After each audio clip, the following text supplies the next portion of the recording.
It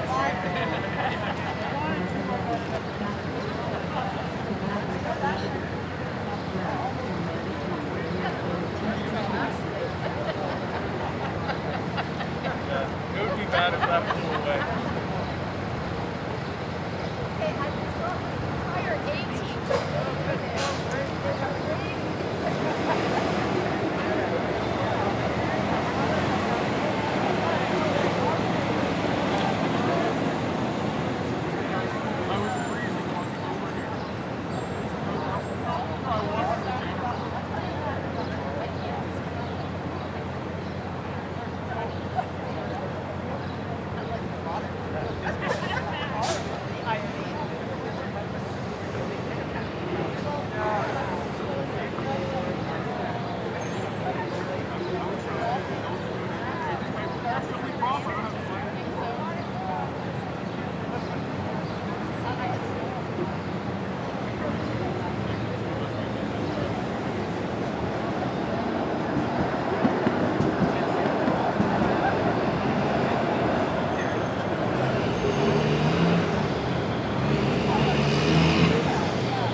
Kevin, hello everybody, you're there.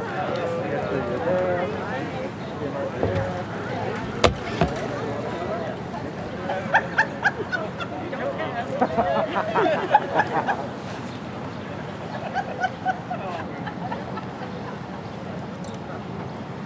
Welcome, everyone. My pleasure to welcome you here today. I'd like to begin by acknowledging Minister Elliott and Deputy Premier Elliott's public service, where commitment and service have been the hallmarks of her time in politics, and also as our patient ombudsman. Deputy Premier, I know it has been a rewarding, tiring, and I suspect at moments frustrating experience, but anyone who steps forward to serve as you have deserves our profound thanks.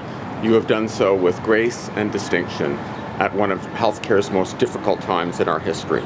These past 2 years have tested everyone, And you, as the Minister of Health and Deputy Premier, have borne a crushing responsibility for the health of all Ontarians, and we sincerely thank you from UHN. With that, let me introduce the speakers in the order they'll speak to you today.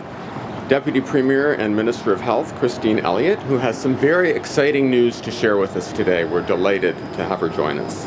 Mr. Brian Porter, the Chair of the Board of Trustees of University Health Network, and in his day job, the CEO of Scotiabank. Dr. Fayez Qureshi, our Clinical Vice President at UHN, as well as a cancer surgeon practicing right here at the Toronto Western Hospital. I'd also like to introduce and welcome Ms. Robin Martin, Parliamentary Assistant to Minister and Deputy Premier Elliott. Ms. Martin, welcome back and thank you for being with us today. This announcement is all about caring, commitment, and hard work. Over to you, Minister Elliott.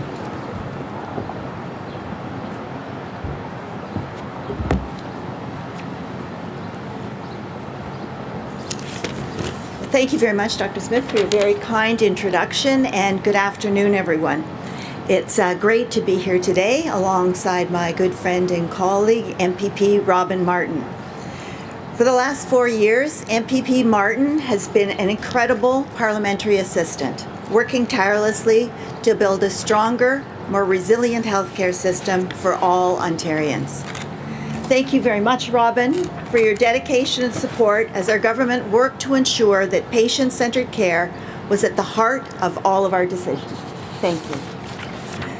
And thank you to the amazing team at University Health Network for, first of all, welcoming us today and providing exceptional care to patients.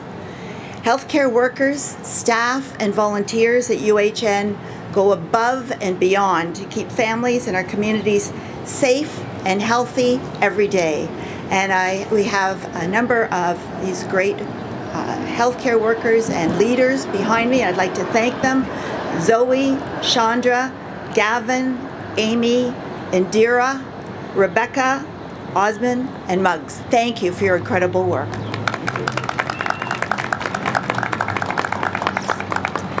Your compassion and dedication to providing high-quality care is truly remarkable, and we cannot thank you enough for the difference that you make in people's lives each and every day. Now, long before any of us had heard of COVID-19, I don't know if you're like me, but that's a very distant memory now, but long before that, our government made a commitment to end hallway health care. The last 2 years have only reinforced the need for a stronger, more resilient healthcare system. This means adding more beds and ensuring that we have the hospital infrastructure to support the incredible efforts of our world-class healthcare workers. So that is why I am very pleased to advise that our government is investing $38.8 million to expand UHN. This is great news, and certainly well-deserved. Every year, UHN's Toronto Western Hospital provides care to more than 450,000 patients from across the province. Today's investment includes a planning grant of $34 million, one of the largest in Ontario's history, to plan a new state-of-the-art patient tower here at Toronto Western Hospital.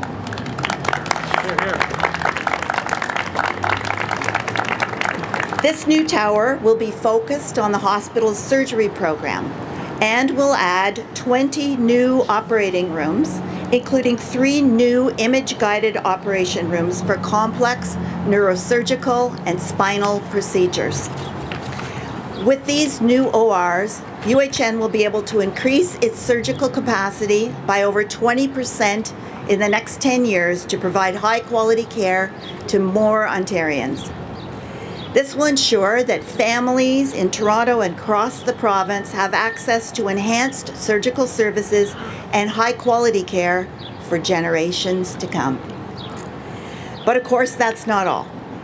Our government's investment also includes $4.8 million to plan the expansion of the stem cell transplant program at the Princess Margaret Cancer Centre. Equally important, this expansion will create a new 14-bed inpatient unit and expand the malignant hematology day unit and clinics. Last year, the team at Princess Margaret delivered 428 stem cell transplants. With these new beds and expanded services, they'll be able to ensure even more patients have access to life-saving cancer treatment. So once again, thank you to the team at University Health Network for your incredible work and everything that you do to make sure that Ontarians get the care that they need. Together, and I mean together, it's going to take all of us, we are building a stronger, more resilient healthcare system here in Ontario.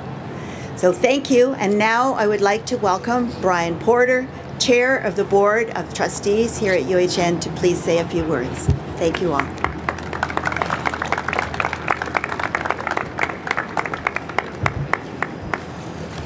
Thank you very much, Deputy Premier, and good afternoon, everyone. On behalf of the members of UHN's Board of Trustees, I want to begin by extending my sincere thanks to the Minister and to Premier Ford for your ongoing support for the team at University Health Network.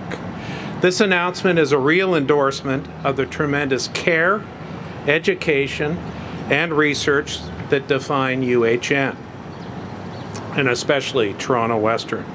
Congratulations also to Dr. Kevin Smith and his team. UHN continues to be a center of excellence thanks to your leadership and the collective team's vision for the future.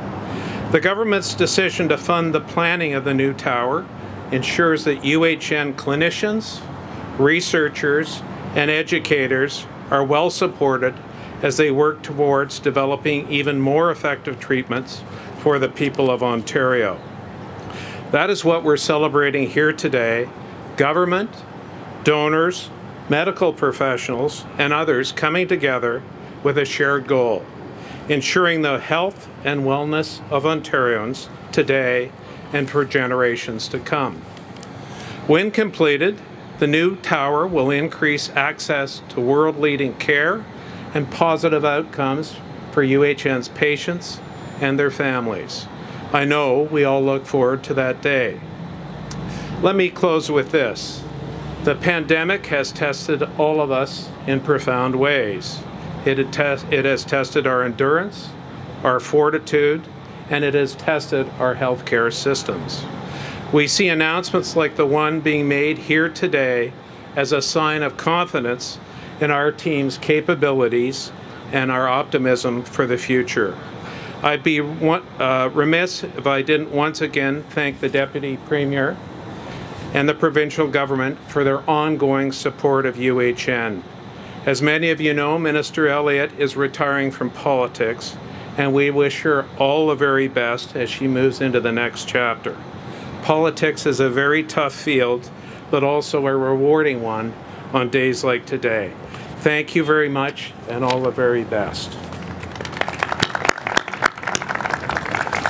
I would now like to invite UHN's Clinical Vice President, Dr. Fayez Qureshi, to the podium.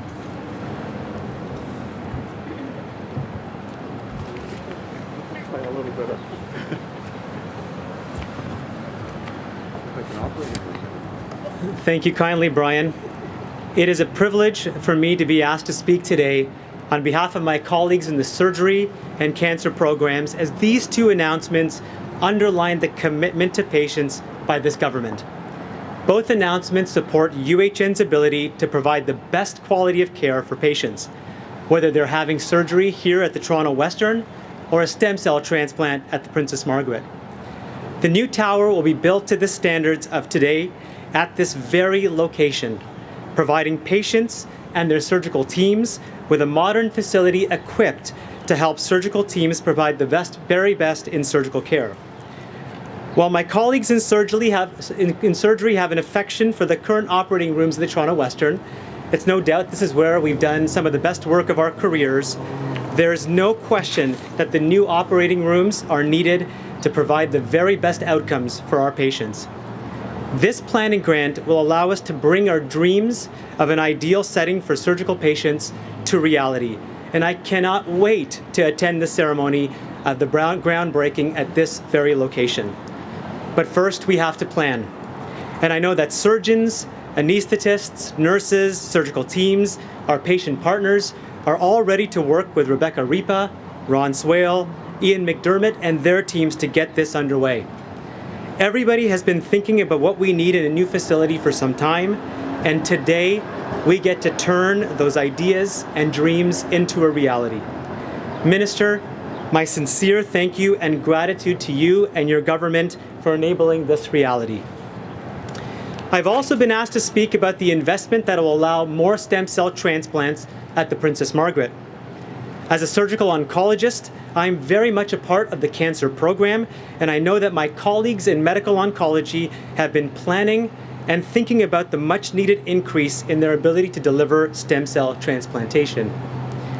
This announcement will enable the planning of the expansion of the stem cell transplant program, which delivered 428 transplants last year. We'll be able to do more for more patients in Ontario.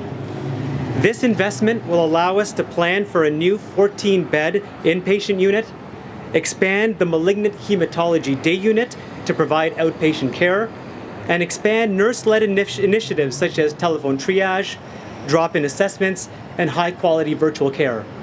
In short, it'll allow us to plan for the future with future care.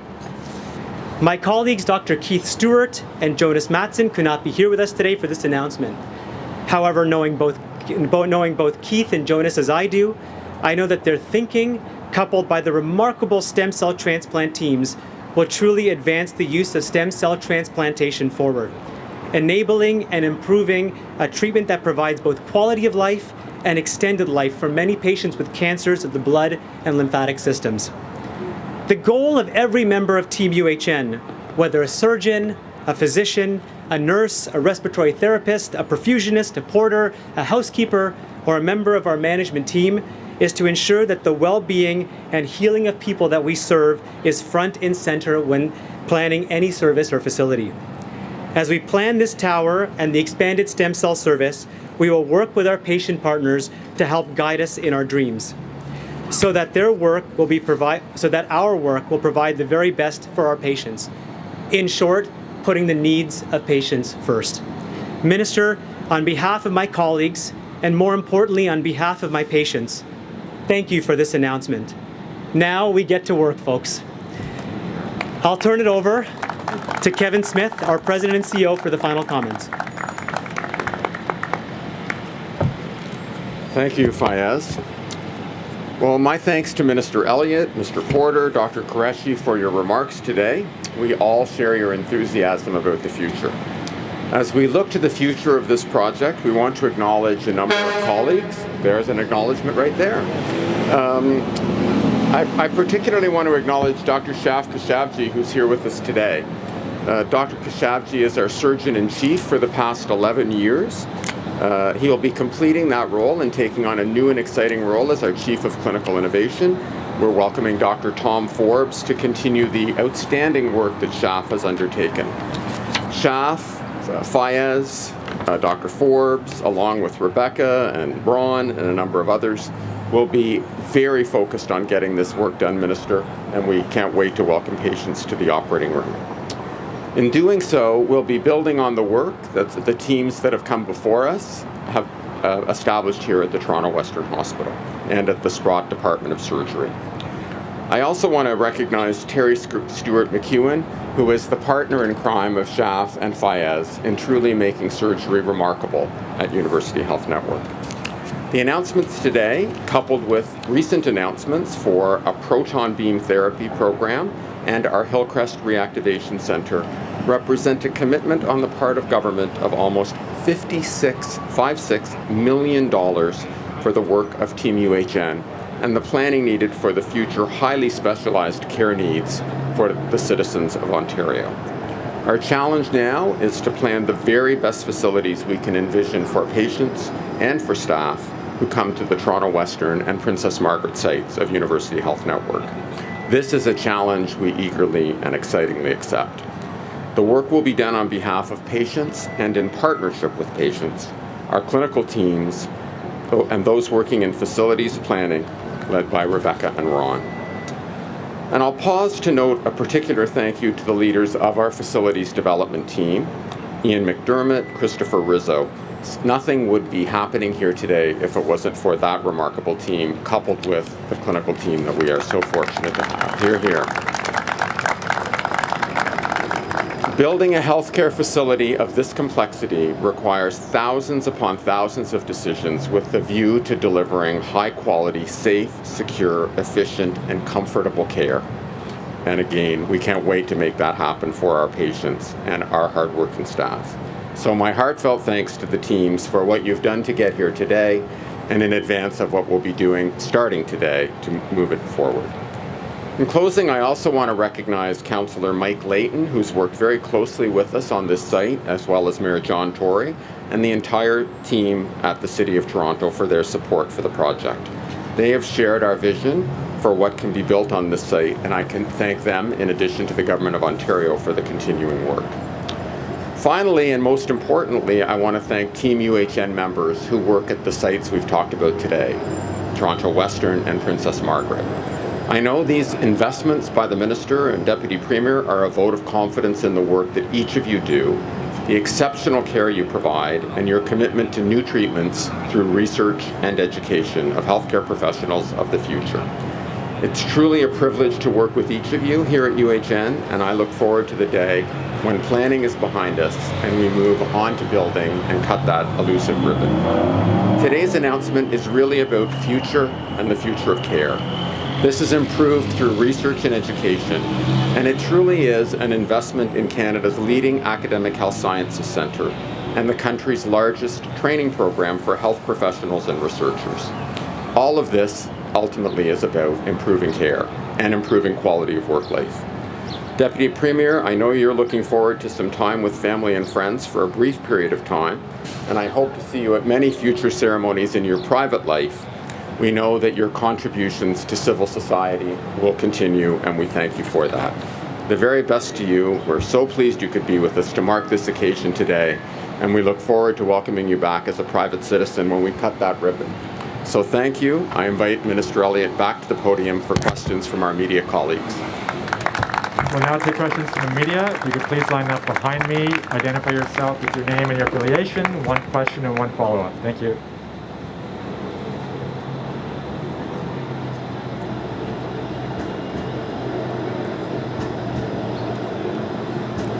Great. Thanks, everybody. We'll just take a group shot with people. Thank you very much.